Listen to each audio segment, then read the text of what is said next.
चुभन channel से मैं Shabista Brajesh, चुभन channel की संचालक भावना गई के साथ आज पहुंच रही हूँ रायबरेली जो कलम और कोपीन की घनी धरती है, लेकिन रायबरेली की अपनी एक साहित्यिक विरासत भी है, एक सांस्कृतिक विरासत भी है, एक राजनीतिक विरासत भी है। और ये हमारा सौभाग्य है कि आज हम जिनके पास पहुंचे हैं, रायबरेली का कड़कड़ उनको पहचानता है। भले ही आज वो विधायक ना हो, भले ही आज वो मंत्री ना हो, लेकिन ये कहा जाएगा कि ये पत्थरों से लड़ते रहे और चंद लोग, ये पत्थरों से लड़ते रहे और चंद लोग कच्ची जमीन खोद के फरहाद हो गए। हमारे साथ जुड़े हुए हैं खलीक अहमद साहब, जिन्हें रायबरेली का बच्चा बच्चा लाल टोपी के नाम से जानता है। अपने अंदर एक अतीत समोए हुए, और उनके साथ में है उस्ताद नबी मोहम्मद साहब, उस्ताद ईसा खान साहब, और ये एक सांस्कृतिक घराना है। और इनके साथ ही साथ रईस अहमद जी हमारे बीच में आज मौजूद है। यहाँ पर ये आज की जनरेशन के हैं। तो आज जो है यहाँ पर हम देख रहे हैं कि कई पीढ़ियों का एक साथ संगम हो रहा है। और कहा जाता है तानसेन जी जो अकबर के नवरत्नों में थे, संगीत का वो नाम जो पूजनीय है, संगीत का वो नाम जो अपने में एक युग को समेटे हुए है। जहां तक लोगों को शायद ना पता हो, लेकिन रायबरेली का इतिहास ये बताता है कि कहीं ना कहीं तानसेन के वंशज यहाँ पर है। तो आइए पूरी कहानी के लिए हम सीधे जुड़ते हैं खलीक अहमद उर्फ लाल टोपी। लाल टोपी जी, मैं चाहती हूँ कि सांस्कृतिक विरासत की ओर, संगीत की ओर, जो आज का हमारा मुख्य विषय है, उस पर आने से पहले मैं कुछ आपके बारे में जानना चाहती हूँ। क्योंकि मैंने जैसा कि शुरुआत में कहा कि कहीं ना कहीं हिंदुस्तान में योग्यता की कदर नहीं होती। अगर मैं योग्यता की बात करूं तो शायद आज विधायक, मंत्री कम से कम आपको होना चाहिए था। तो मैं चाहती हूँ कुछ अपने बारे में कि मैं स्वर्गीय विश्वविख्यात स्वर्गीय उस्ताद बलवत खान का मैं पोता हूँ। और मैं सन 1967 में डॉक्टर राम मनोहर लोहिया के सानिध्य में ये लाल टोपी ग्रहण की कन्नौज लोकसभा चुनाव में, और वो सन 1967 में पहली बार 472 वोट से कन्नौज लोकसभा से सांसद बने थे। उसके बाद तब से मैं उनके सानिध्य में रहा। सन 1967 में उनका देहांत हो गया। तब से उसके बाद फिर मैं कमांडर अर्जुन सिंह भदौरिया हमारे राजनीतिक गुरु थे और सांसद रहे इटावा से 5 बार, वरिष्ठ स्वतंत्रता संग्राम सेनानी। उनके सानिध्य में 30 साल मैं 68 से लेके 95 तक रहा, और रायबरेली से लेकर इटावा जनपद तक पूरे देश में लाल टोपी रायबरेली के नाम से जानाता रहा। मेरा कोई नाम जान नहीं पाता था। और सन 1970 से लोक बंधु नेता राजनारायण जी रायबरेली में 71 में चुनाव लड़े, तब से उनके साथ में लगा रहा।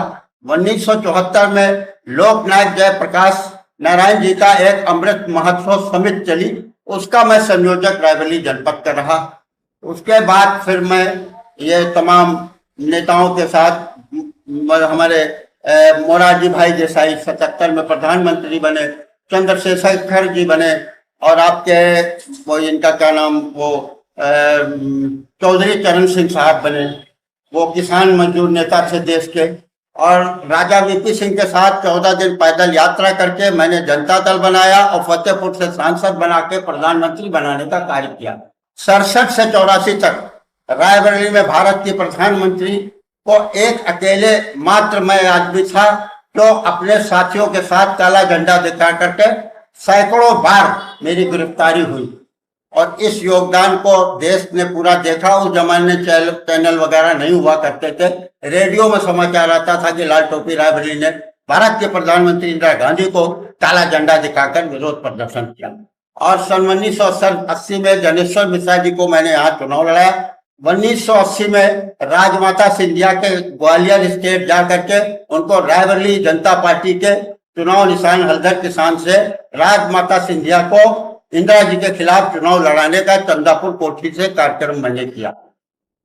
धन्यवाद। एक शेर में पढ़ दिया कि निजामे में कदा बिगड़ा हुआ है इस कदर यारो, उसी को जाम मिलता है जिसे पीना नहीं आता। या ये कहा जाए कि इस इनकलाबे गर्दिश दौरा को देखिए, मंजिल उसे मिली जो शरीके सफर न था। तो ये तो हमारे देश की राजनीति का एक हिस्सा है। आइए चलते हैं इस पर कभी हम लोग विस्तार से चर्चा करेंगे। लेकिन आज हम जिस चीज के लिए आए हुए हैं, मैंने कई बार आपको ये कहते सुना, और चंदापुर स्टेट के राजा ने भी ये कई बार कहा कि यहाँ तानसेन जी के पीढ़ियां रहती है। तानसेन जो कि अकबर के दरबार के नवरत्न थे, संगीत का एक युग अपने अंदर समेटे हुए थे। तो मैं सबसे पहले ये जानना चाहूंगी कि एक तो आप रायबरेली के सांस्कृतिक घरानों के बारे में बताइए। आज आपने हमको जहां मेहमान बुलाकर बुलाया, वो जगह भी अपने आप में ऐतिहासिक है, क्योंकि 120 साल पुराना होटल है। तो मैं ये चाहती हूँ आप मुझे ये बताएं कि यहाँ कितने घराने थे और तानसेन की पीढ़ी किस तरह से रायबरेली पहुंची, इसके विषय। 1882 में तानसेन घराने से हम लोग ग्वालियर स्टेट जीवाजीराव सिंधिया के परबाबा के वक्त से राणा शिवराज सिंह और राणा उमानाथ बख्श सिंह,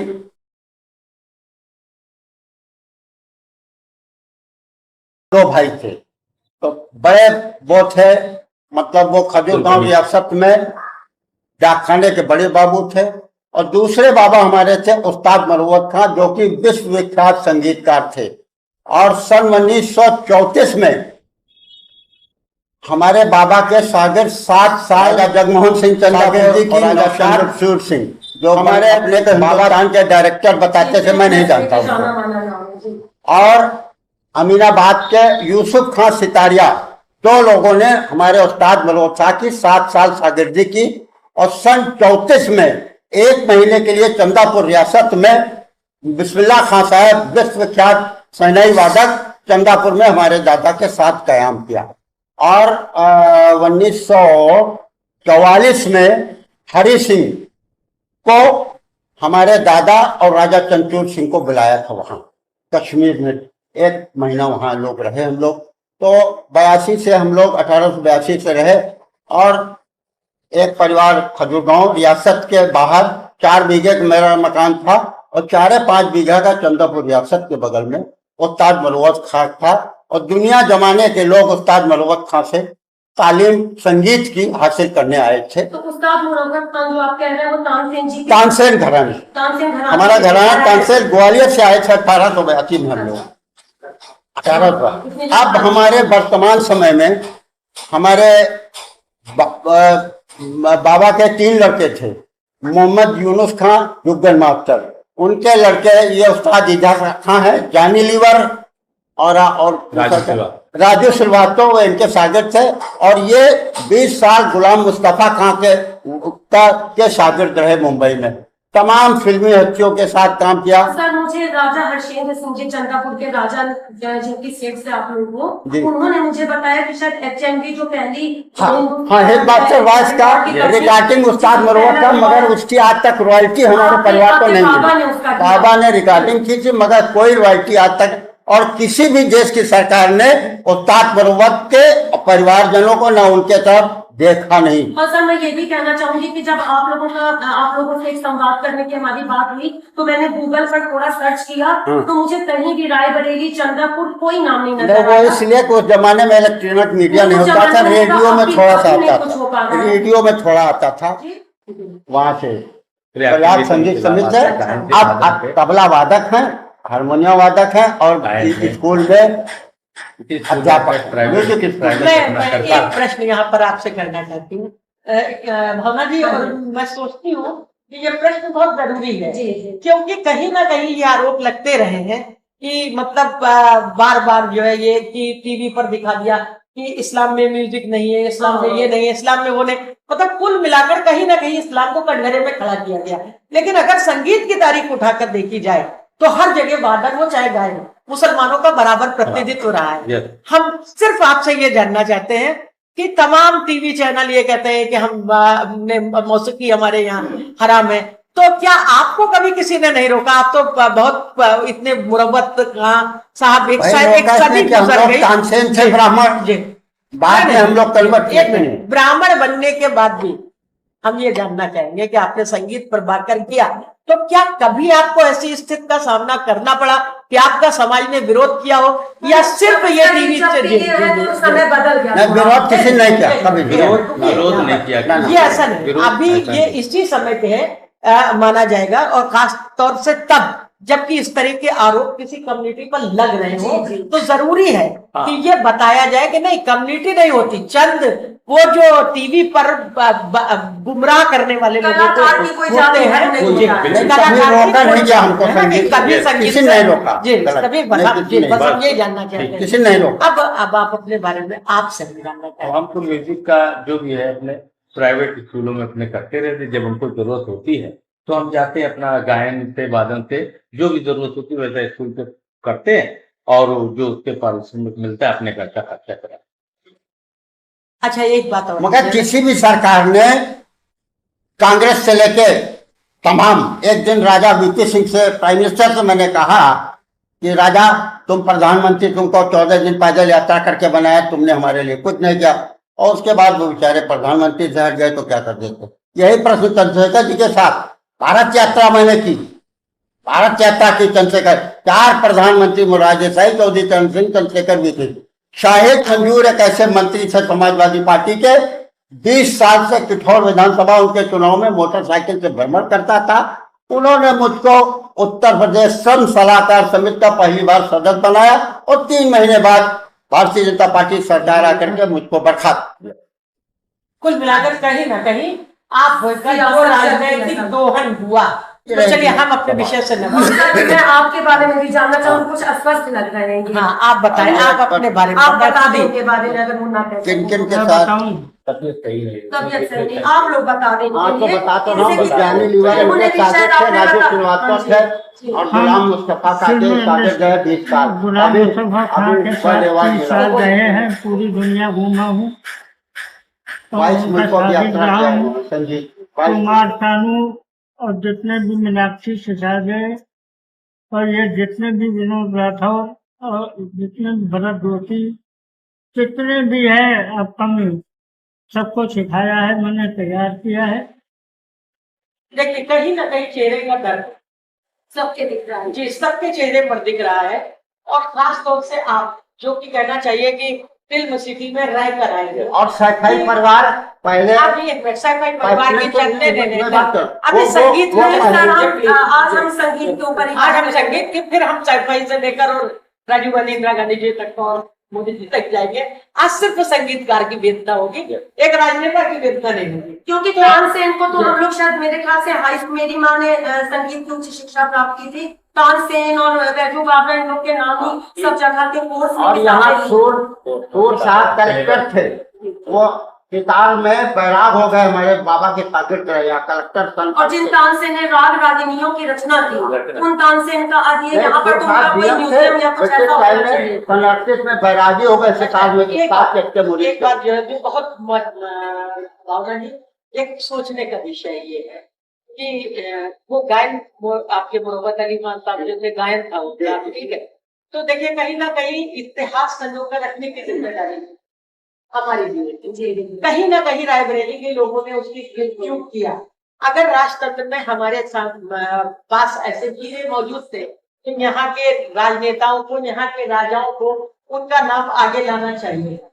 तो क्या आप ये मानते हैं कि राजतंत्र में संगीतकारों को जो प्रश्रय मिलता था वो प्रजातंत्र आने के बाद नहीं मिला संगीतकार? नहीं, हर से और छोटे राजा चंदापुर हमारे परिवार की चर्चा बराबर करते रहते हैं और उनके अलावा कोई नहीं। और कार्यक्रम में मैं शबिस्ता जी की और राजा रशीद उनके हम प्रशंसा लोगों को धन्यवाद देना चाहूंगी। इन दोनों ने मुझे आप लोगों से बात करने के लिए, और ये बात बिल्कुल सही कही, उनकी ये साधना ही रंग लाई कि आज हम लोग भावना जी को यहाँ पर लेकर आए, और उन्हीं के कारण हम लोग भी जान पाए। लेकिन अकेला चना फाड़ नहीं फोड़ सकता है। हम सिर्फ ये जानना चाहते हैं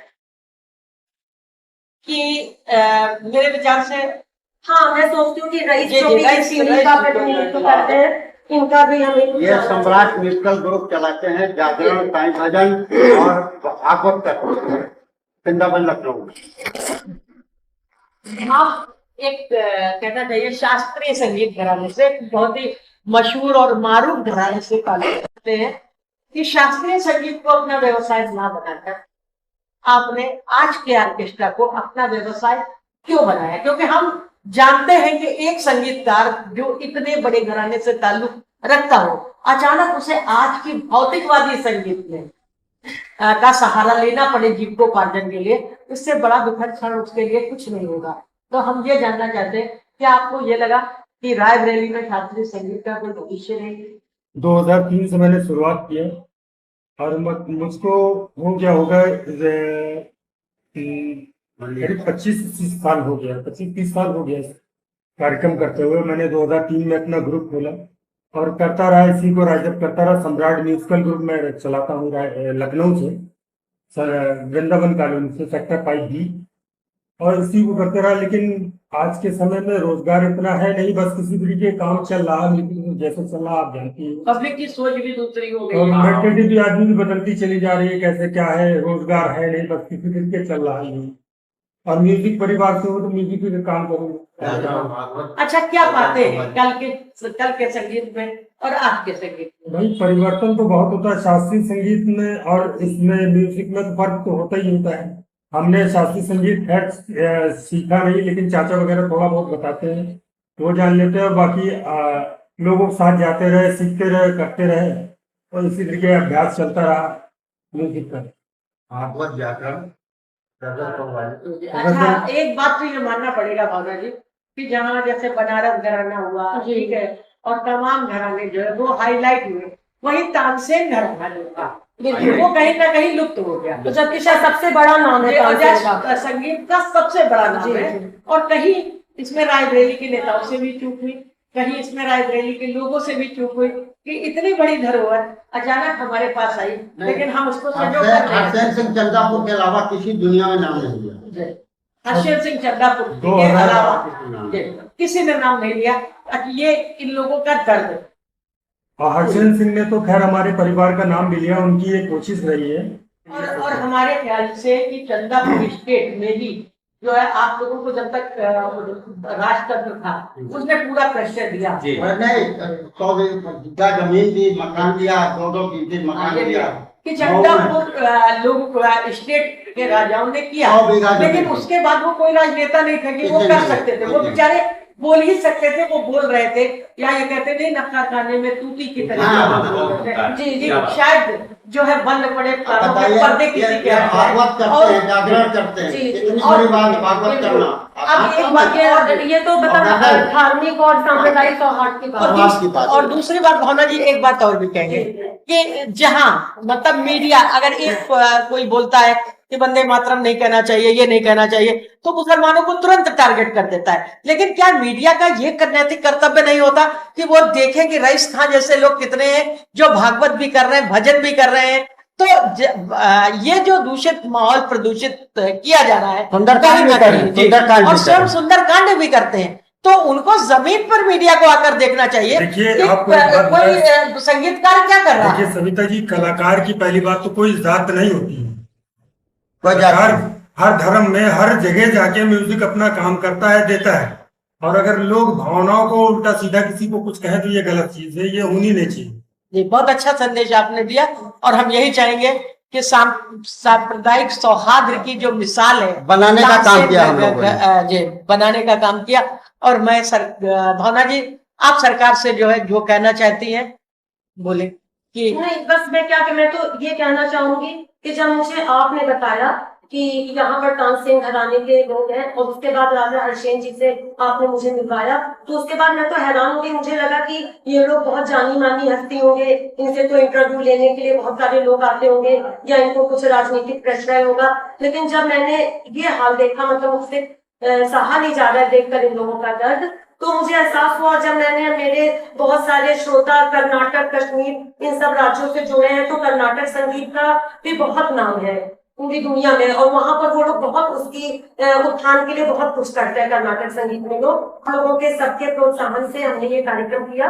आप सबकी मैं बहुत आभारी हूँ, और राजा हरसेन सिंह जी का फिर से हम आभार प्रकट करेंगे कि उन्होंने हम लोगों को ये कार्यक्रम करने के लिए उन्होंने प्रेरणा दी। जी, और यहाँ पर भावना के अलावा किसी ने तवज्जो ही नहीं दी। भावना जी, हम ये भी सरकार से मांग करेंगे कि एक रसूल खान जी कहाँ के थे, वो भी शायद हमारे रशीद खान सलोन के थे, जिनको पद्मश्री था, सलोन के थे, जे अपना वो भी हमारे हाँ, घर के शागिर्द कि के वो उस्ताद में थे। पद्मश्री जिसको मतलब वो मिली, बाहर भी- चढ़ गए जी, वो सलोन भी के। रायबरेली अच्छा, के वो ही। रईस वो भी जो है अब्दुल रजाक जो है जी, जी। वो भी कव्वाली के जाना माना, वो भी घराना है, तो हम उसके भी वंशज है यहाँ पर, तो तो उन लोगों का भी नाम आना भावना जी, हम सरकार से आपके चैनल के माध्यम से ये मांग करेंगे कि हमारी रायबरेली की जो सांस्कृतिक विरासत है उसको आगे बढ़ाने के लिए, उसको अक्षुण्ण बनाने के लिए कृपया वो ध्यान दे और इन लोगों को फिर से संजोकर, बस हम यही कहेंगे कि कहीं ऐसा ना हो कि ये पंछी असल बात अपनी- सविस्ता जी के फादर मेरे बड़े अच्छे दोस्त थे और ये मलिक मोहम्मद जायसी की सरजमी की हैं, जहां से हिंदुस्तान की तहजीब सिखाई गई हिंदी की, जी, वो सरजमी की हैं ये। बिल्कुल। तो भावना जी, बस हम यही चाहते हैं कि हमारी रायबरेली में जो संगीत दम तोड़ चुकी है, शास्त्रीय संगीत, वो फिर से ये घराने आबाद हो, और इसके लिए मैं सरकार से मांग करती हूँ। और हम ये भी चाहेंगे भावना जी कि आप, चूंकि हम भी आपके चुभन चैनल से जुड़ चुके हैं, तो क्यों ना हम लोग सांस्कृतिक मंत्री से जाकर जो है इन सब विषयों पर बात करें। जी। कोई भीख नहीं देगा तो हमारा कासा तो नहीं पहुंचेगा, नहीं पहुंचेगा। लेकिन हम लोगों को चलना पड़ेगा। हाँ, और हमारे जय मैं चक्रवर्ती जी ने कहा है कि कुछ न होने से बेहतर है कुछ न कुछ होना। तो कुछ तो होना ही चाहिए। प्रोफेसर राजेंद्र सिंह रज्जू भैया जी के साथ और राष्ट्रीय बौद्धिक प्रमुख संघ कौशल किशोर जी के साथ भी मैंने काम किया है। जी, अब कितने बड़ी हस्ती थे। जी, जी। 77 में प्रोफेसर राजेंद्र सिंह और कौशल किशोर जी। हम आपका पूरा इंटरव्यू जो है वो एकदम अलग, क्योंकि आप वो सागर हो जो एक गागर में नहीं समाये जा सकते। कम से कम आपके साथ 1 घंटे का इंटरव्यू हमको चाहिए, तो हम आपके व्यक्तित्व को जान सकेंगे। बस हम सिर्फ यही कहेंगे कि अगर रायबरेली के और आपका दर्द हमारे दिल तक आ रहा है सर, आप ये ना सोचे। आप तीनों बैठे हुए हैं और रईस इस जनरेशन के हैं, आप लोगों का दर्द हम अच्छी तरह महसूस कर रहे हैं। बस मजबूर है, कुछ कर नहीं सकते, लेकिन प्रयास कर सकती हैं आप। जी, प्रयास कर सकती हैं, बिल्कुल करेंगे। प्रयास में कोई कमी प्रयास शुरू हो चुका है सर। भाग लेने में हम आपके पूरे परिवार उस्ताद बलवत की ओर से आभार व्यक्त करते हैं। और सर हम भी बहुत आभारी हैं, और हमारे पास कुछ शब्द ही नहीं है कि कुछ कहें, और और आप इतना खास तौर भावुक से हो जाते हैं। हम भी आपकी भावुकता जायज सरजमी की ये मोहतरमा, जी तो जायज सरजमी, इनको भी शुक्रिया अदा करता हूँ कि कम से कम ये लेके आई। जीता जाता सूफी संत मैं इन्हें कहती हूँ। इसमें कोई दो राय नहीं, बिल्कुल, बिल्कुल। कोई दो राय नहीं। और हम राष्ट्रीय चैनलों से भी निवेदन करूंगी कि जब भी किसी भी संप्रदाय की व्याख्या करना हो तो लाल टोपी जी, रईस खान जी, उस्ताद गुलाम नबी अहमद जी ईसा जैसे लोगों को सामने लाए तो समाज को एक नई दिशा मिल सकती है। चलिए, बहुत बहुत धन्यवाद आपका।